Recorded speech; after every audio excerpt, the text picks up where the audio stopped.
Hello cancer. Cancer यानी कर्क राशि में सुरेश को ट्रिप्लस हिंदी टैरो से। तो आज हम कैंसर यानी कर्क राशि के लिए जनरल जो नो कांटेक्ट में, जिनका सेपरेशन या ब्रेकअप चला हुआ है, अपने पार्टनर से बातें नहीं कर पा रहे हैं, दूरियां बनी हुई हैं, अकेले रह रहे हैं, तो ये रीडिंग उनके लिए है। जनरल रीडिंग है। जनरल होने के कारण आप पर मैच हो भी सकती है, नहीं भी हो सकती। जिस पर जितनी मैच होती है प्लीज आप एक्सेप्ट कर सकते हैं। सनसाइन, मूनसाइन या नाम राशि, जिसके साथ भी जुड़ना चाहें, देखना चाहें, अटैचमेंट फील होती है, उसी के साथ देख सकते हैं। अगर आप पर्सनल रीडिंग चाहते हैं तो नीचे डिस्क्रिप्शन बॉक्स में डिटेल्स दी गई है, वहां जाकर चेक कीजिएगा। कोई भी कंफ्यूजन, कोई भी डाउट होने पर व्हाट्सएप मैसेज के जरिए आप इसे क्लियर कर सकते हैं। और ये रीडिंग 18 से लेकर 24 जनवरी 2026 तक के लिए वीकली यानी साप्ताहिक रीडिंग रहेगी। तो इसमें सबसे पहले हम देखेंगे कैंसर राशि के जो लोग हैं, जो नो कॉन्टैक्ट, सेपरेशन या ब्रेकअप में चले हुए हैं, उनके पार्टनर उनके लिए क्या फील करते हैं, क्या महसूस करते हैं, और वो जो है कैंसर के प्रति क्या एक्शन लेंगे, और उनसे कैंसर से क्या चाहते हैं, उनके प्रति एक्शन क्या लेंगे, और रिश्ते की गाइडेंस क्या रहेगी। और उसके बाद जो रूटीन में आप लोगों की डिमांड पर क्वेश्चन हो रहा है, यूनिवर्स ही आपके उस क्वेश्चन का आंसर देंगे। यूनिवर्स कहिए, गॉड कहिए, भगवान कहिए, इंशाल्लाह जो भी आप नाम देना चाहें उसी के अकॉर्डिंग देख सकते हैं। तो चलिए देख लेते हैं कैंसर यानी कर्क राशि के लोग जो नो कॉन्टैक्ट, सेपरेशन या ब्रेकअप में चले हुए हैं, उनके पार्टनर उनके लिए क्या फील कर रहे हैं, उनकी फीलिंग्स क्या हैं, लव रिलेशनशिप को लेकर या रिश्तों को लेकर क्या फीलिंग्स हैं। चलिए देखते हैं। कैंसर यानी कर्क राशि, 9 of pentacles, the high priestess and the magician. तो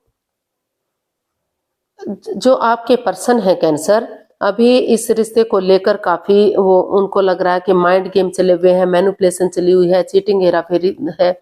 वो अपने अकॉर्डिंग चलाने की कोशिश करते हैं, अपने थॉट्स उन पर थोपते हैं। उनके कोई भी उन मतलब जो भी काम करते हैं वो अपने अकॉर्डिंग करते हैं। तो काफी माइंड गेम है, मैनिपुलेशन है, चीटिंग, हेराफेरी है। तो अभी वो मैनिफेस्ट कर रहे हैं ताकि जो भी उनकी दिली तमन्ना है वो पूरी हो सके। इसलिए वो अभी जो है वो स्पिरिचुअल ग्रो कर रहे हैं, अपने आप को हील कर रहे हैं, ताकि सही समय आने पर, सही वक्त आने पर वो कोई एक्शन ले सके। तो अभी उनको लग रहा है कि अगर वो मेडिटेशन करेंगे, अपनी विजडम नॉलेज गेन करेंगे, सही समय का वेट और इंतजार करेंगे, तो सही समय आने पर, सही वक्त आने पर धीरे धीरे करके वो रिश्ते में आगे बढ़ सकते हैं। सही समय आने पर वो विवेक के साथ, धैर्य के साथ और बुद्धिमानी और समझदारी के साथ एक्शन लेंगे, तो रिश्ता ग्रोथ, सक्सेस, प्रॉस्पेरिटी की तरफ बढ़ेगा, रिश्ते में खुशहाली आएगी। तो इसीलिए अभी वो जो डिस्टेंस बना हुआ है, जो सिंगल है, तो अभी उनको लग रहा है कि पहले वो खुद में स्टेबिलिटी लाएंगे, अपना name, fame, job, business, career, पैसा, मनी, उन चीज़ों पर फोकस करेंगे। वो अभी रिश्ते में वापस नहीं जाएंगे जब तक उन्हें अपने आप को हील नहीं कर लेते, इस सिचुएशन में नहीं आ जाते कि उन्हें आगे बढ़ना चाहिए। तब तक वो आगे नहीं बढ़ेंगे, ताकि वो रिश्ते की इम्पोर्टेंस को समझ सकें, रिश्ते की गहराई को समझ सकें, और तभी वो कोई एक्शन ले सकें, तभी वो आगे बढ़ सकें। तो वो ताकि वो सेल्फ डिपेंडेंट बनेंगे, अपनी जिम्मेदारियों को समझेंगे, अपने पैरों पर खड़े होंगे, तो एक्शन लेने में कोई दुविधा, कोई परेशानी ना हो, आगे बढ़ने में कोई दिक्कत ना हो। तो ऐसा उनको फील हो रहा है। अभी वो जो डिस्टेंस बना हुआ है, वो मतलब सिंगल रहते हुए ही पहले अपनी जिम्मेदारियों को समझना चाहते हैं, अपनी ड्यूटीज समझना चाहते हैं।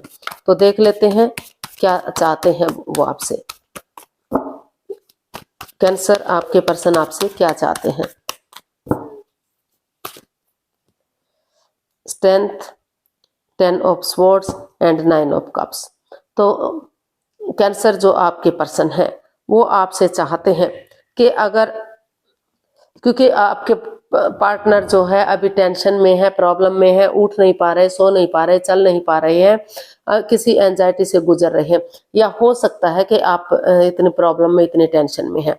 तो वो चाहते हैं कि या तो वो सही समय का वेट इंतजार करें। उनकी दिली तमन्ना है, उनकी विश फुलफिल है कि चाहे जो भी कुछ हुआ है, तो वो उठे चले और आगे बढ़े इस होप के साथ, इस उम्मीद के साथ कि जैसे धीरे धीरे करके अंधकार जो होता है वो धीरे धीरे करके छट जाता है, उजाला होता है, रात के बाद दिन होता है, अमावस्या की गहरी काली रात होती है, लेकिन समय के साथ, वक्त के साथ वो अंधकार दूर हो जाता है, क्योंकि चांद बढ़ता चला जाता है और पूर्णिमा तक पूरी तरह से बढ़ जाता है और अपनी रोशनी चारों तरफ बिखेर देता है। तो उसी डेडिकेशन के साथ अगर वो करेज, हिम्मत और साहस के साथ गिव अप नहीं करेंगे, हार नहीं मानेंगे, डेडिकेशन के साथ नेगेटिविटी को खत्म करते हुए पॉजिटिवली आगे बढ़ेंगे, तो हिम्मत करने वालों की कभी हार नहीं होती।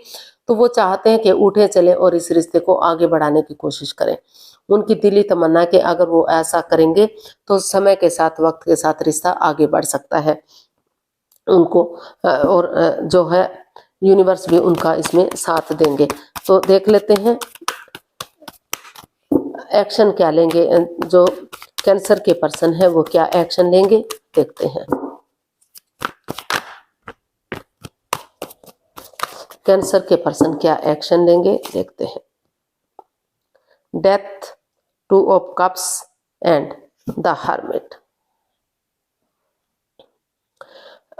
तो कैंसर कुछ केसेस में हो सकता है कि वो एक दूसरे से माफी मांगे, डेडिकेशन के साथ कॉम्प्रोमाइज करें, कमिटमेंट वगैरह दें, और जो है आगे बढ़ जाए, अपना मेल और फीमेल एनर्जी में बैलेंस बनाने की कोशिश करें। मेल एनर्जी अगर बहुत ज़्यादा सॉफ्ट है तो थोड़ा सा हार्डनेस लाए, हार्ड है तो थोड़ा सा सॉफ्टनेस लाए, ताकि एक अच्छे पेयर, एक अच्छे जोड़े के रूप में ये रिश्ता अभी भी उभर कर सामने आ सके।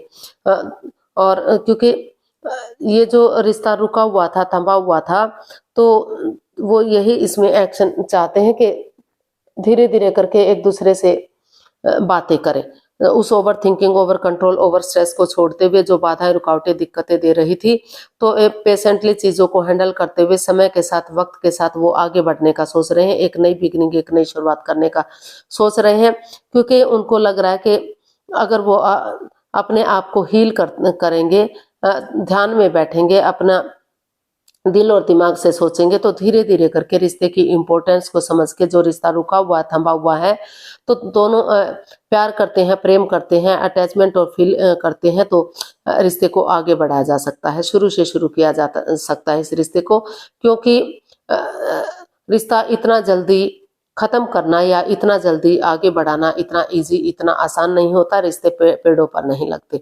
तो वो समय के साथ, वक्त के साथ यही एक्शन चाहते हैं। कुछ केसेस में हो सकता है कि उनको लग रहा है कि वो अभी काफी नेगेटिविटी है, रिश्ता रुका हुआ है, थमा हुआ है, अभी वो आगे नहीं बढ़ेंगे, वो अपनी लाइफ में एक दूसरे से माफी मांगना चाहते हैं और अपनी लाइफ में आगे बढ़ना चाहते हैं, यानी कि इस रिश्ते से बाहर निकलने की कोशिश कर रहे हो। लेकिन मोस्ट ऑफ द केसेस इसमें हो सकता है कि वो एक दूसरे से माफी मांगे, एक दूसरे को माफ करें और इस रिश्ते को एक मौका और देने की कोशिश करें, ताकि समय के साथ, वक्त के साथ ये रिश्ता एक बिगनिंग, एक शुरुआत के साथ आगे बढ़ सके और इसमें खुशी आ सके। तो कुछ केसेस में अभी वेट कर रहे हैं सही समय का, कुछ केसेस में एक माफी मांगते हुए अपनी लाइफ में आगे बढ़ना चाहते हैं, और कुछ केसेस में उनको लग रहा है कि उन्होंने स्पिरिचुअल ग्रोथ की है, सेल्फ डिपेंडेंट बने, अपनी जिम्मेदारियों को समझते हुए आगे बढ़ेंगे, तो रिश्ता फिर से स्टेबल होगा। गाइडेंस देख लेते हैं, क्योंकि सारी वीडियो गाइडेंस पर ही होती है कि यूनिवर्स क्या मैसेज दे रहे हैं, क्या गाइडेंस दे रहे हैं, क्या इसका दिखाना चाह रहे हैं। तो यूनिवर्स आपको मैसेज दे रहे हैं, गाइडेंस दे रहे हैं कि जो भी राज रहा है, जो भी मिस्ट्री रहा है, एक दूसरे के साथ माइंड गेम, मैनिपुलेट, चीटिंग, हेरा फेरी, धोखाधड़ी चला हुआ है, उन चीजों को लेट को कर दीजिए, उन चीजों को दिल और दिमाग से खत्म कर दीजिए, पेशेंटली चीजों को हैंडल कर कीजिए, प्यार और प्रेम के साथ आगे बढ़िए, ऑनेस्टी, ईमानदारी और लॉयल्टी के साथ, कोई चोरी चकारी, हेरा फेरी, धोखाधड़ी मत कीजिए, एक दूसरे के भावनाओं के साथ मत खेलिए, और सही उसे एक बिगनिंग कीजिए, एक शुरुआत कीजिए, क्योंकि वही बिगनिंग, वही शुरुआत आगे जाकर आपको सक्सेस दिला सकती है, कामयाबी दिला सकती है। और अभी जो है एक बिगनिंग, एक शुरुआत कर सकते हैं ऑनेस्टी, ईमानदारी और लॉयल्टी के साथ, चाहे रास्ता लंबा क्यों ना हो, लेकिन इजी और आसान होगा तो आगे बढ़ने में मदद मिलेगी। पहले उन चीजों को खत्म कर दीजिए जो बाधाएं, रुकावटें, दिक्कतें दे रही हैं, और तभी बिगनिंग शुरुआत करेंगे और सही समय आने का वेट और इंतजार करेंगे। तो समय के साथ, वक्त के साथ चीजें आगे बढ़ेंगी, ग्रोथ, सक्सेस, प्रॉस्पेरिटी मिलेगी और रिश्ते को सुधारा जा सकता है। लेकिन कुछ केसेस में उनको लग रहा है कि इस रिश्ते में काफी चोरी चकारी, हेरा फेरी, धोखाधड़ी है, उनकी भावनाओं के साथ खेला गया है, उनको हर्ट किया गया है, तो वो अपनी लाइफ में आगे बढ़ने का सोच रहे हो। तो कुछ केसेस में ये भी हो सकता है और मोस्ट ऑफ द केसेस उनको लग रहा है कि अगर एक दूसरे को मौका देंगे, चांस देंगे, तो समय के साथ, वक्त के साथ चीजें फिर से कामयाब हो सकती हैं, फिर से बिगनिंग, शुरुआत की जा सकती है। तो देख लेते हैं एंजल जी आपको क्या आंसर दे रहे हैं। तो जो आप लोगों की डिमांड पर हर रोज रूटीन में क्वेश्चन हो रहा है, तो देखते हैं। प्लीज आप अपनी आंखें बंद कीजिए, 15 सेकंड का समय दिया जाता है। समय शुरू हुआ। आप सब माइंड से सोचिए, अपनी अंतरात्मा से, कि आपका क्वेश्चन क्या है। मन ही मन में 3 बार दोहराइए ताकि आपको विश्वास हो जाए कि आपका क्वेश्चन क्या है। अगर 15 सेकंड में नहीं सोच पा रहे हैं तो कोई बात नहीं, वीडियो को पॉज कीजिए, समय लीजिए और जब आपको लगे कि आपने सोच लिया है तो वीडियो को ओपन करके आप उसका आंसर देख सकते हैं। अब आपका समय पूरा हुआ। धीरे धीरे करके आप आंखें खोल सकते हैं और जो भी आपका क्वेश्चन था एंजल जी उसका आंसर दे रहे हैं। ये रहा आपके सामने। Unluckily opportunity. तो यूनिवर्स जी आपको मैसेज दे रहे हैं, गाइडेंस दे रहे हैं कि अभी जो समय है आपका आपके फेवर में नहीं है। अभी परेशानियां हैं, अभी तकलीफ है। पहले अपने आप को हील कीजिए और जो है नेगेटिविटी को रिमूव कीजिए, पॉजिटिविटी लाइए। जब आप पॉजिटिविटी लाएंगे तभी आप सक्सेसफुल होंगे, इसमें कामयाब होंगे। धीरे धीरे करके रिश्ता आगे बढ़ेगा, ग्रोथ, सक्सेस की तरफ बढ़ेगा और आपको खुशहाली मिलेगी। अपॉर्चुनिटी यानी कि जो रिश्ते में दूरियां आ चुकी थी तो वो रिश्ता जो है रीयूनियन हो सकता है। देयर्स समथिंग बेटर, कुछ रिश्तों में सुधार होने के आसार हैं और जैसे ही आप शुरुआत करेंगे तो समय के साथ, वक्त के साथ ठीक हो सकता है। लेकिन अभी जो समय है आपके फेवर में नहीं है। थोड़ा सा नेगेटिविटी को रिमूव करके पॉजिटिविटी के साथ आगे बढ़िए, कोशिश कीजिए। समय के साथ, वक्त के साथ चीजें सही होंगी और जो है बद से बदतर होंगी, यानी कि गुड से बेटर की तरफ बढ़ेंगी। धीरे धीरे करके अच्छी शुरुआत की तरफ रिश्ता होगा। तो पहले अपनी रेस्पॉन्सिबिलिटीज, अपनी जिम्मेदारियों को समझिए, तभी आप रिश्ते में आगे बढ़िए, तभी चीजें सही होंगी, तभी चीजें पॉजिटिव होंगी। तो आज के लिए इतना, फिर नई वीडियो के साथ मिलते हैं। अगर वीडियो सही लगती है, अच्छी लगती है तो लाइक, शेयर और सब्सक्राइब करें। कमेंट्स करना ना भूलें, इससे मोटिवेशन मिलता है, आपको नोटिफिकेशन मिलता है, वीडियो बनाने में मदद मिलती है। तो जल्दी मिलते हैं नई वीडियो के साथ। तब तक के लिए हैप्पी रहें, खुश रहें। नमस्ते, थैंक यू सो मच।